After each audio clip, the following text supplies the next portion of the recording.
it's not a career anymore. It's just a job. And I don't know if people understand that in the audience. One UAW member sharing his thoughts from the picket line.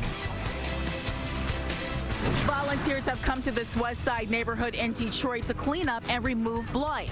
But organizers say their work creates something else. The story next. Former President Trump spending the day in a New York City courtroom. The latest on the civil trial and what he's saying about the allegations. Coming up. Right now, though, we begin with breaking news on Detroit's West Side, where a home is blown apart. A pile of debris, all that's left. Yeah, these pictures are just devastating to look at. Let's get live to Fox News' Dave Spencer. He's at the scene right now. Dave, what happened here? Back as there's still live wires that were dangling above our heads. So now we are back in a relatively safe distance because a house exploded right at this corner where I'm standing, Florence and Sussex. This is right near Greenfield and Puritan here in Detroit.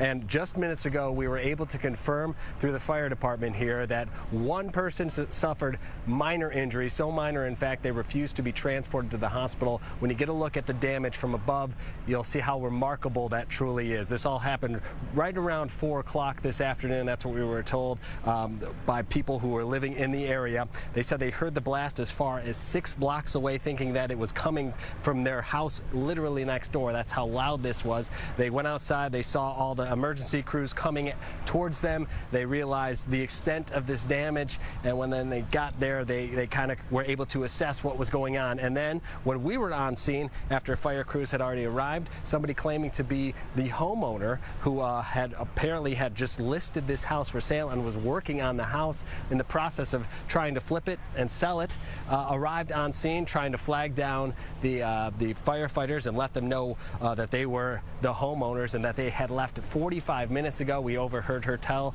authorities that she had smelled gas earlier in the day. Firefighters do believe preliminary that that may be what prompted the house to explode here. Again, all of this is still unfolding in real time here as this all happened just an hour ago. Take a listen now to some of the people who heard the blast and came out to see what was going on. We just heard a loud boom. It sounded like it was downstairs. Like, we actually thought that he was downstairs doing something and messed up something. And then when we went downstairs and saw he didn't do anything, we thought a car hit the house. But everybody on our block was literally outside. And we noticed that this was going on, and it's just been crazy. Again, remarkable that only one person sustained minor injuries. What you're looking now is the house across the street from the house that is no longer there. The windows are blown out. At least 1, 2, 3 of those windows are blown out. Then next door to that one, the windows are blown out there. Across the street on the other side, they have windows blown out and another one. So at least 4 houses have their windows blown out. The house next door sustained the major damage. We see a TV hanging on the wall, mounted to the wall. You could see right through that house. Again, thankfully, nobody was severely injured in this. Just remarkable. We're hoping to learn more when we talk to firefighters who are still on scene. Just moments ago, DTE arrived. We're able to, I assume, turn off the gas because that's when the firefighters went into the remains of that house and started to sift through the debris. They have since backed off a little bit and continue to remain on scene, and I imagine have to be here for quite some time. So if we get any updates, we'll be sure to pass them along in our next live report coming to you at 6 o'clock. Reporting live in Detroit, Dave Spencer, Fox 2 News. Dave, when you look at what's left of that house, it is hard to imagine there were only minor injuries. Can you talk more about the people that were inside the home at the time? How many? Maybe do we know where they were at the time of the explosion? And how minor, what are we talking about in terms of injuries? Yeah, I'm still waiting to get some details on the minor injuries. Again, I was here right there when they rolled up the people claiming to be homeowners. They said they had left 45 minutes ago and returned home to this, had no idea what they were returning to. We also were on scene when a person claiming to be working in the house said he was running late because he was on another job. He would have been in that house when all of this happened.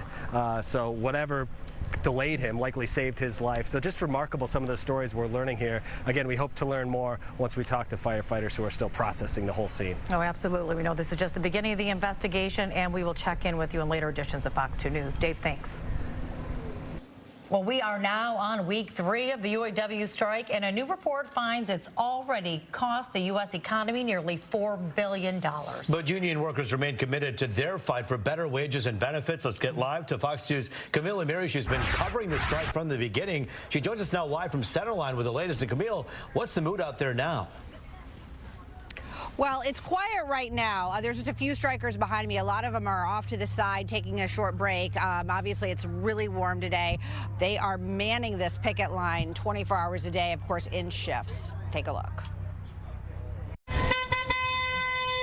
It's the start of another week on the picket line for UAW members. At the Mopar Distribution Center in Centerline, a security team on plant property. We're not engaging with the security force whatsoever. That's our goal. When anyone comes and goes from the plant, striking workers block them for a period of time, and then they eventually let them pass. Now a security member sets a timer and then directs the vehicles in or out after 5 minutes. Another security member then starts recording video.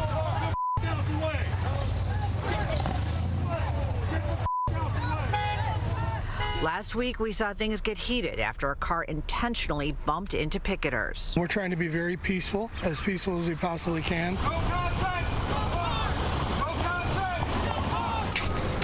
We talked to Ray Crawford. He's worked at this plant for more than 2 decades. For me, having 24 years, this is reality because I'm at the finish line. This is a legacy for me. This is a legacy for my family. He worries about the future. For the kids that are coming under us, they got to have something to build on.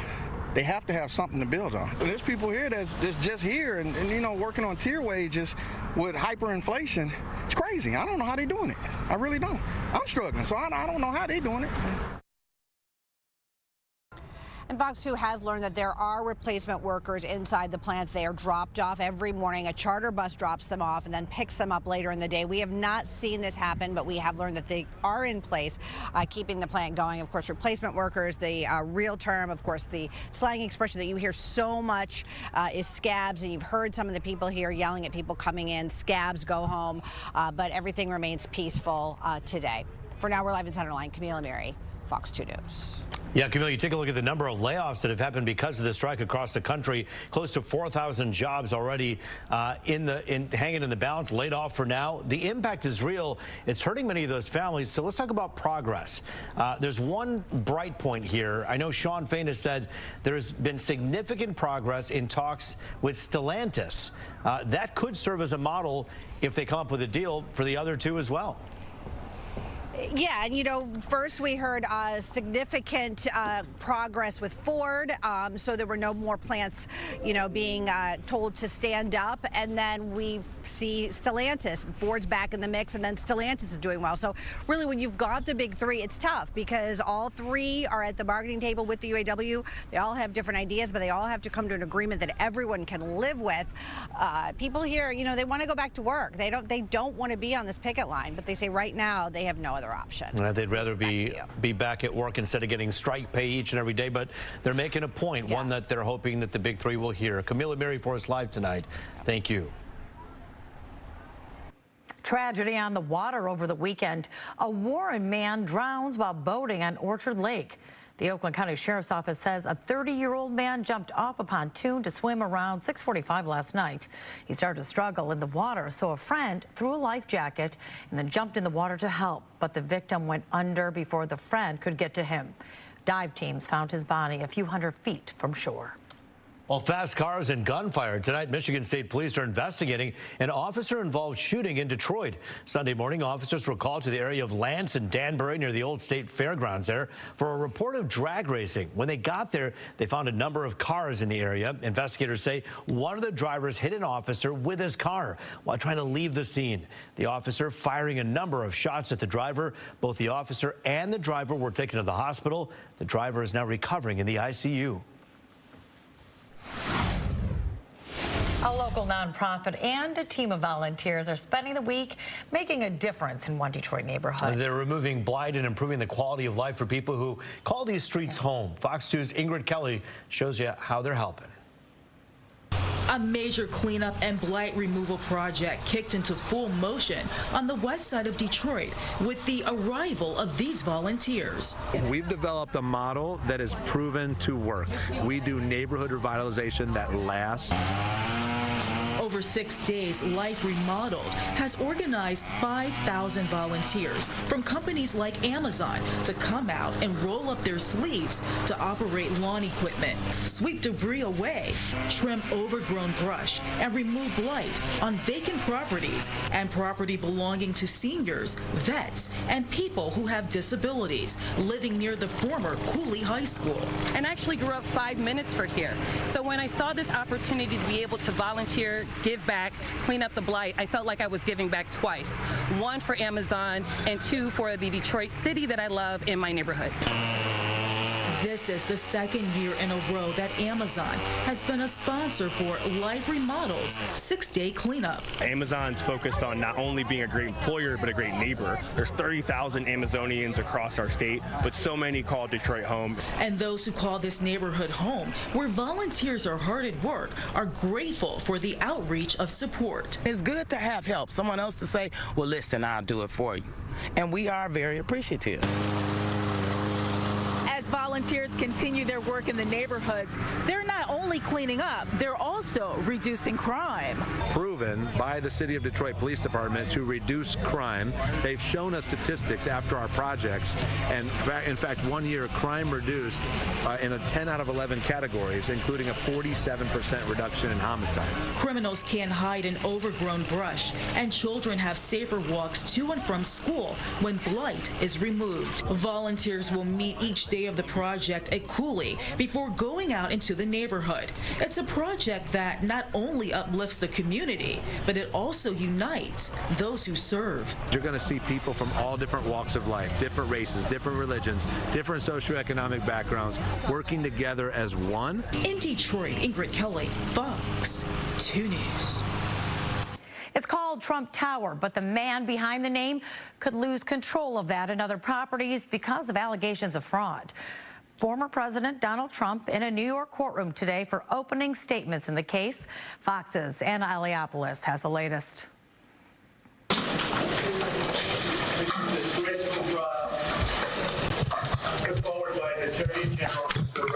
A defined President Trump back in a New York courtroom, this time voluntarily, to hear opening statements in a civil fraud trial, accusing him, his 2 sons, and his company of inflating Trump's net worth to deceive banks to get better loans and insurance policies. They weren't defrauded. I've been defrauded. While Trump may disagree, last week, the judge overseeing the case ruled the former president and his associates did defraud banks and insurers. This trial will determine the amount of damages owed. At stake, $250 million in penalties, as well as some of Trump's most prized real estate holdings, including Trump Tower. New York Attorney General Letitia James also wants to ban Trump and his associates from doing business in New York. The law is both powerful and fragile. And today in court, we will prove our case. Trump and his legal team maintain he did nothing wrong, alleging it doesn't matter what Trump put down in his financial statements because they have a disclaimer saying they shouldn't be trusted. Instead, they claim this case is politically motivated. This is nothing more than election interference. The trial is expected to last until December. Several witnesses could be called to testify, including Trump and his children. His legal team says the former president is ready if that should happen. He's going to take a stand, and he's going to fight back like he always has. It's important to note this is not a criminal case. This is a civil lawsuit, so there is no possibility of jail time for the former president. In New York, Anna Eliopoulos, Fox News.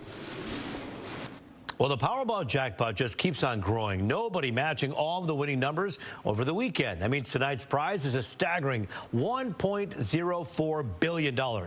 This jackpot is the second largest this year, just behind a $1 billion prize back in July. And by the way, it's the 4th largest jackpot in Powerball history.